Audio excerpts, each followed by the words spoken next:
La seguridad social en la República Dominicana, además de su importancia, es para mucha gente un dolor de cabeza permanente. Por eso inauguramos esta sesión a partir de la fecha con Arimendi Díaz Santana, que es un experto en la materia, y estará tratando temas que son puntuales sobre el día a día de los usuarios y de las personas que se benefician de la seguridad social y de quienes padecen también algunos de los males. Buenos días, Arimendi. Muy buenos días. Bueno, hoy vamos a hablar de copago. Así mismo. ¿Qué es el copago? ¿Por qué la gente tiene que pagar diferencia? Ese es uno de los temas más candentes y que permanentemente genera opiniones adversas. Y no solo eso, sino que disminuye el presupuesto familiar. El copago es un pago adicional a lo que realiza el trabajador cuando está afiliado al Seguro Familiar de Salud junto con el empleador. Pero en este país, lamentablemente, esos recursos no son suficientes aparentemente y entonces le cobran dinero al momento en que el afiliado se convierte en paciente y acude a algún centro médico para ser atendido. Pero la ley establece que se pague una diferencia. No. La ley no le establece. No, la ley, aquí está la ley. Ay, el único artículo de la ley que establece un copago es el artículo 130, que te voy a leer qué es lo que dice. ¿A qué se refiere el 130 de la ley? El artículo 130 de la ley dice prestaciones farmacéuticas ambulatorias. Y dice, las prestaciones farmacéuticas ambulatorias de los regímenes contributivo y contributivo subsidiado, o sea que el subsidiado no está ahí, no está incluido, cubrirá el 70% del precio al nivel del consumidor, debiendo el beneficiario aportar el 30% restante. Ricardo, increíble. Aquí está la prueba. Ese es el único copago que establece la Ley de Seguridad Social. Y entonces, ¿cómo cae esto?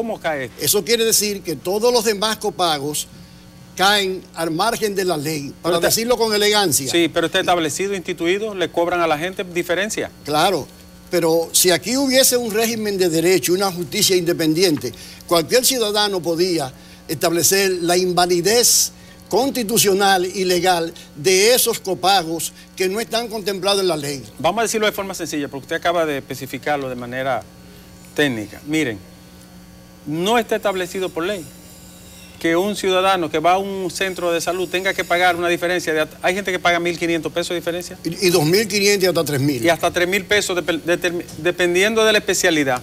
Exactamente. ¿Quién instituyó eso, Arimendi? Eso lo instituyó el Consejo Nacional de Seguridad Social. Pero es anticonstitucional. Yo quiero señalarte lo siguiente. La ley aquí en el artículo 24 establece cuáles son las funciones del Consejo Nacional de Seguridad Social, que es el órgano superior del sistema, y en ningún caso, en ningún momento le atribuye esa facultad al Consejo, porque la Constitución de la República dice que cualquier pago, cualquier impuesto, cualquier contribución tiene que ser establecida mediante ley. No hay ninguna ley que establezca, por ejemplo... Entonces una resolución puede establecer... Es una resolución del Consejo. Del Consejo. Pero Nacional de Seguridad Social, que en principio se adoptó para ser provisional por un año, pero que tú sabes que en este país todo lo que es provisional y conviene a grupitos se queda permanentemente. ¿Qué pudiera hacer la población o una persona que se sienta afectada por un pago de diferencia de 2.000 pesos en una consulta, por ejemplo? Bueno, lo primero que tiene que hacer es reclamar su derecho y señalar que eso es ilegal. Increíble. Y pedirle a las autoridades, en este caso a la Superintendencia de Salud y Riesgos Laborales, al Consejo Nacional de la Seguridad Social, a la DIDA, a quien sea, que haga valer el derecho de los ciudadanos a que se cumpla la ley como fue concebida.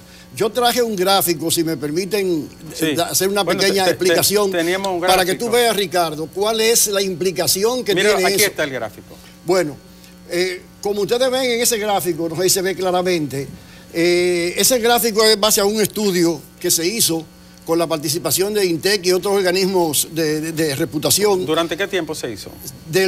Cubre del 2008 al 2015. Y como ustedes ven, en el primer año, en el 2008, el copago, o mejor dicho, perdón, el gasto de familia, de bolsillo, fue equivalente a 34.368 millones de pesos. Eso es mucho dinero. El gasto de la gente, de la familia. Del bolsillo. Del bolsillo. 34.000. Fíjate cómo va subiendo en la gráfica y para el 2015 ya llega a 72.605. Eso es más de un 40% de... según este estudio, sí, el gasto de bolsillo de la población es el 49% de lo que se gasta en el país. Dios santo, 49%. 49%. Yo tengo otra gráfica ahí, si me permite. Mira esa que está aquí.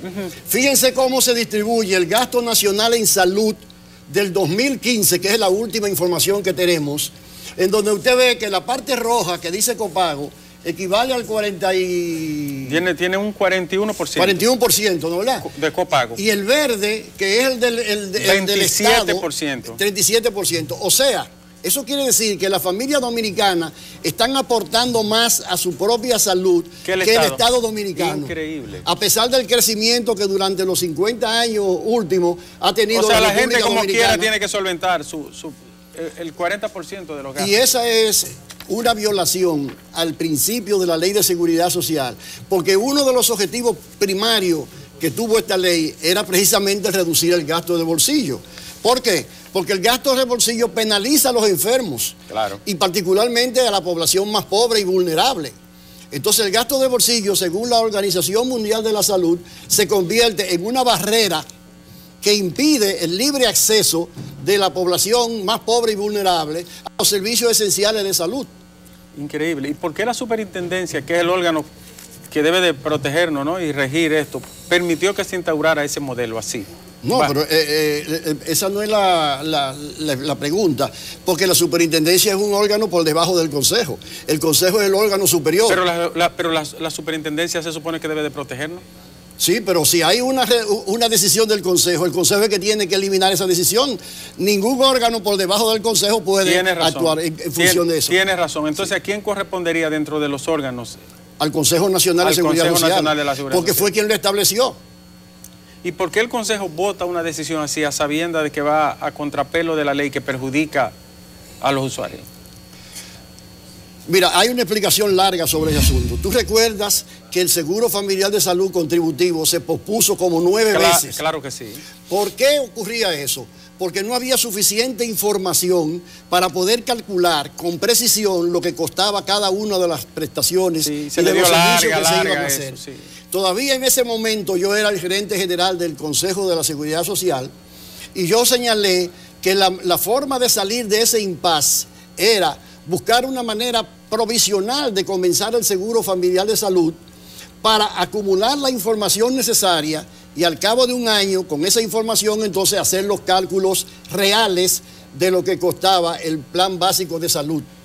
Entonces eso fue lo que dio base a que finalmente el Consejo aprobara de una manera provisional por un año esos copagos. Pero como eso fue de manera provisional por un año y se ha extendido hasta la fecha de hoy. Yo quiero que tú sepas una cosa, solamente para darte una idea, cuán atrasados estamos nosotros en República Dominicana en materia social y en materia de seguridad social.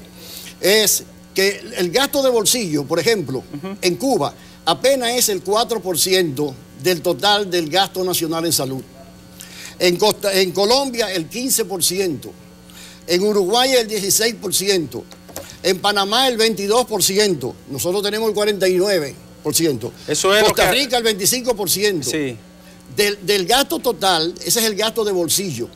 El de bolsillo. El que nosotros tenemos un 49. Un 49, o sea que estamos... ¿Y en la media de esos países cuántos ronda? ¿20 y tantos por ciento? La media de esos países está como en un 38%. Nosotros tenemos un 10% más. Exactamente. Una carga enorme. Pero es bueno que tú sepas lo siguiente. Los copagos o el gasto de bolsillo tiene dos bases fundamentales. La primera es la que viene de la seguridad social, que es la que tú me estás preguntando y estamos comentando, en el sentido de que cuando la persona va a una clínica o va a un médico, tiene que pagar una diferencia. Esa es una parte importante que es increíble de que esté creciendo como se mostró en el gráfico que señalé.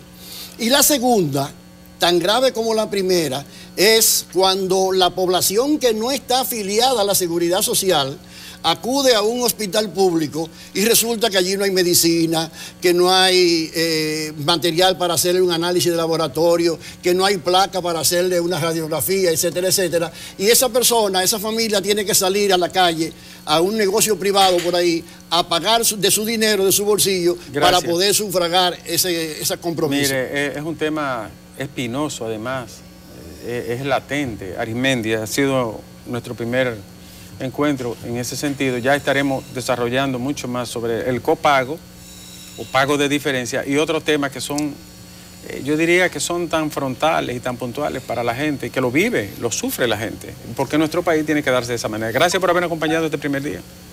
Igualmente, muchas gracias y por la oportunidad que me dan de llegar al público y que el público conozca en qué consiste la seguridad social, porque aquí últimamente se está diciendo de modificar la ley de seguridad social y hay cosas que hay que modificar de la ley de seguridad social, pero hay otras que se pueden resolver, que tienen mucha importancia para la población y que no requieren de ningún cambio de la ley.